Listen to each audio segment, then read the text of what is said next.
Oh, there you are. I'm so glad you can make it to my graduation recital. Thanks for tuning in. But on a real note, I'm really excited that you were able to come to this because I've been putting together stuff for like 2 years to make up this sort of portfolio I'm going to be showing you. And we're talking short films, there's going to be clips of stuff, there's going to be genre reels in montage quick succession. It's going to be an outlandish night. We might cry, we might laugh, there might be times in which we're both scared, but it's going to be pretty fun, I do believe. Now you may be wondering, is this pre-recorded footage? And indeed it is. However, we did that for a couple reasons. We did want to do a live stream, but we wanted it to be good picture quality and good audio quality with as little amount of buffering as possible. So to do that, we decided let's make a pre-recorded footage, but let's premiere it at 8 p.m. and I myself, with a live audience, am currently watching this in a classroom right now, watching this video while you are watching this on the stream. That said, if you do speak in the chat or say anything, type anything in the chat line, I will be able to see it and I can react to things since both you and I are watching this event together right now. So that said, I really want to get started with the music.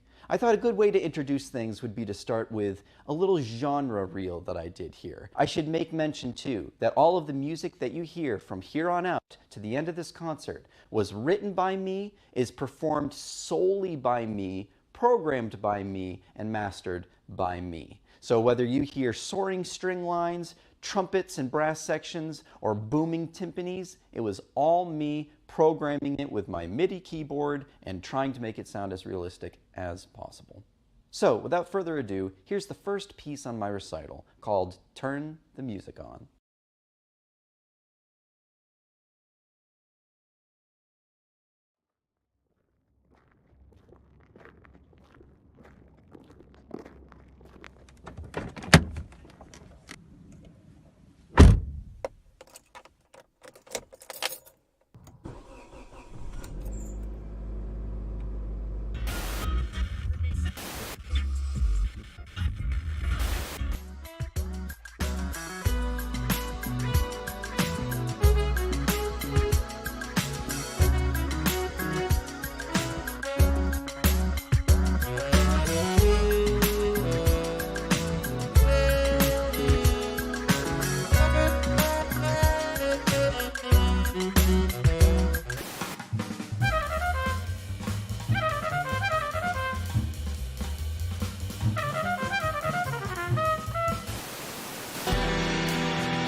Now, in case you're wondering, I did buy these glasses about 10 minutes before making this video because I thought they'd look cool, although they do kind of hurt my eyes.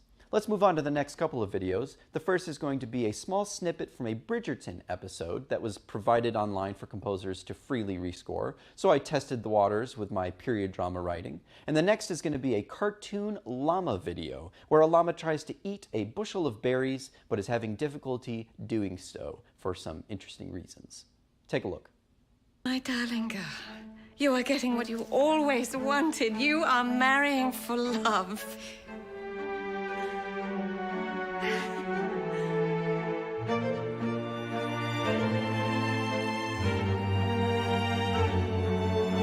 One may say modesty is a virtue, yet this author is hardly a virtuous woman. It is therefore my great pleasure to announce the news others questioned, but I never doubted. It will be the grandest wedding of the year. Tulips are enough to fill the great room and the finest silks. Only the best. For Miss Bridgerton and my nephew. The latest whistle down. How does she report my triumph? The diamond of the season has made her match, officially betrothed to the Duke of Hastings. Has something happened? The bride undoubtedly is giddy with anticipation over the impending nuptials. Why, I shall need fittings for the dress. And my trousseau. And, oh, I'm forgetting something surely, Rose. I shall take care of everything, miss. Just think, she'll be the Duchess by Saturday. An event that will apparently take place sooner rather than later. Of course, there are only two reasons to procure a special license and race to the altar: true love or concealing a scandal. How does it feel, sister, to be in love? Imagine leaping off a cliff and shattering on the ground. A fair analogy? I'm afraid I cannot find the words, dear Hyacinth. Though, Eloise, I do believe you will know what love feels like soon enough next season.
Next up, we've got a short little trailer I rescored, followed by an orchestral suite that has taken me the past 2 full years to write.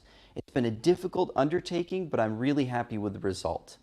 Now, there's a story that this follows by, and I want to give you a little synopsis of the narrative to give you a guiding hand in knowing where you are in the listening experience of this piece.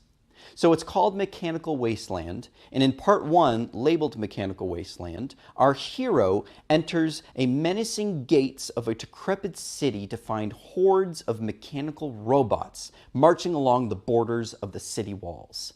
They are frightening and malicious. In part 2, labeled The Patrol, our hero scurries through the streets, attempting to remain unseen by patrolling guards. In part 3, labeled Theater of the Townsfolk, our hero arrives at the city center, which is oddly inhabited by a large group of real humans. They have built a theatrical stage in which a surreal and uncanny fanfare of theatrics are being performed. There's a funeral march that ensues within the play, as well as a budding romance between characters represented by first chair violin and cello. In part 4, labeled Blom the Bottom Feeder, the townsfolk begin screaming in horror and fleeing for their lives as the colossal abomination of a monster known as Blom the Bottom Feeder stomps his way into the city to eat the humans. Our hero makes haste to escape as a fugal section of the orchestra begins playing. Does he get caught in this chase? The last chord is up for speculation.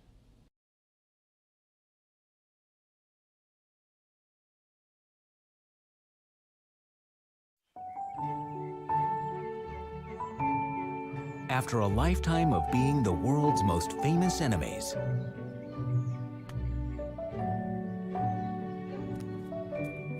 Tom and Jerry are about to start over.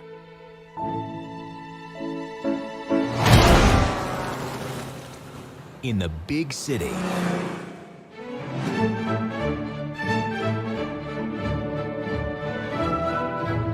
This hotel has been host to 4 presidents, 3 popes, 2 kings, and we're about to host the wedding of the century. Do you think you're qualified to take on this position? I shine under pressure, like a diamond. Or Rihanna. One other thing. We have a mouse problem. With the what now? I'll catch it someday.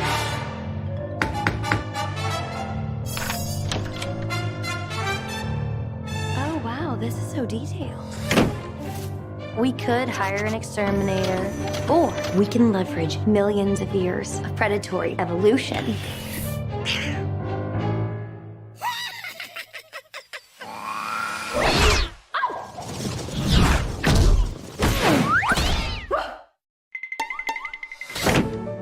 If a picture of this mouse is tweeted out to Instabook Face or TikTok, we will be ruined.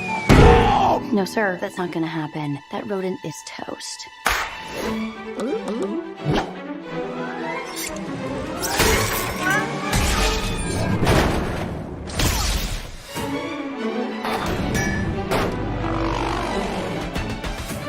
I will not let this hotel be ruined by a cat and a mouse!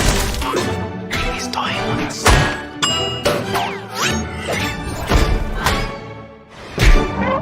I think I might have just pulled this off. Really?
Okay, let's move on to something a little lighter in tone. We're going to do a short clip from the movie Bolt, and then a trailer, and then I'm going to show a short film that I scored. I took this from a 1985 Polish animated feature adaptation from a Dostoevsky short called The Gentle Spirit.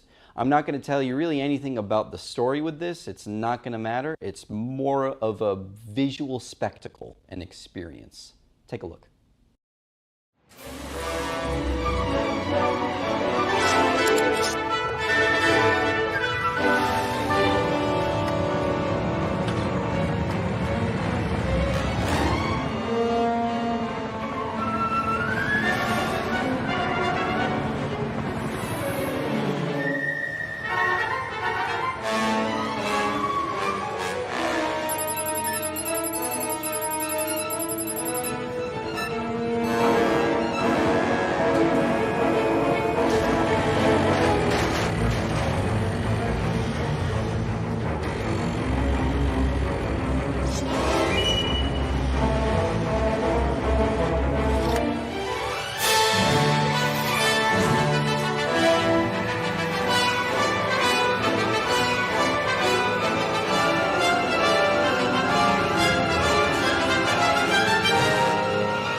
Is this Clark, this interstellar comet? Yeah, big news.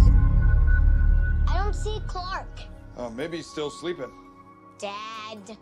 Some of Clark's larger fragments are now expected to enter our atmosphere. That's right. And now this is just... What are they saying? More of the same. I bet it's gonna make a heck of a show. Whoa. Where are they going? I don't know. One of the first chunks is about to hit. Hit? Only part of it. It's going in the ocean. Would you look at that? Wait, where's the explosion? We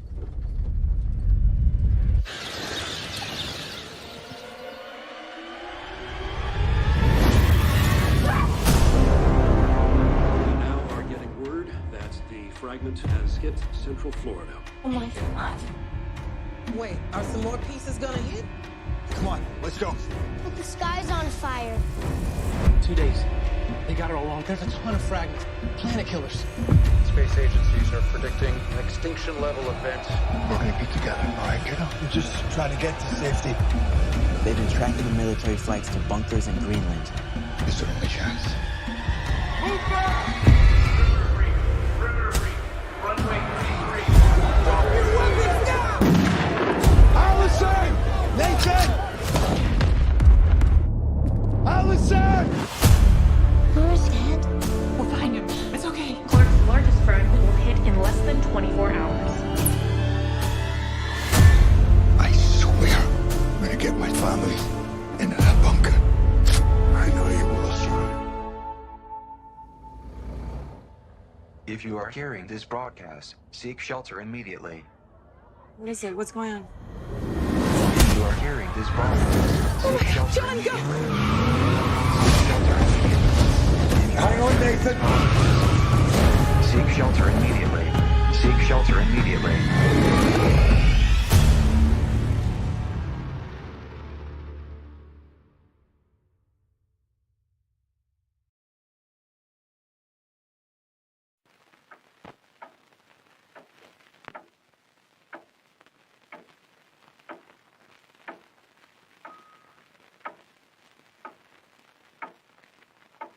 Dopóki ona tu jest, wszystko jeszcze dobrze. Coraz tu spoglądam, a wyniosą ją stąd. Jakże ja tu zostanę sam. Dziwaczna myśl. Gdyby można jej było nie pochować.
Well, we've made it to the last piece on the program.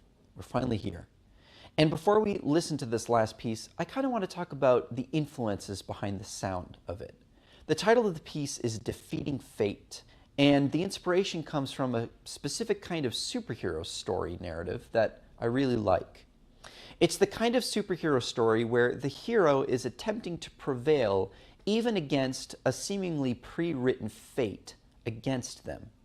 We see this with certain heroes like Kratos from God of War, Guts and the classic manga Berserk, and even a little bit in Batman, where the world seems unchangeably bad, but they continue to strive to do something good even in it. This, for me, produces a certain somberness and pathos, and I wanted to bring that to the sound of a piece of music. Now, this last piece is dedicated to a personal hero of mine, my grandmother, Nancy Alexander, who herself is a lover of hero films. Please enjoy the last piece on this program.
Well, that's literally all I wrote.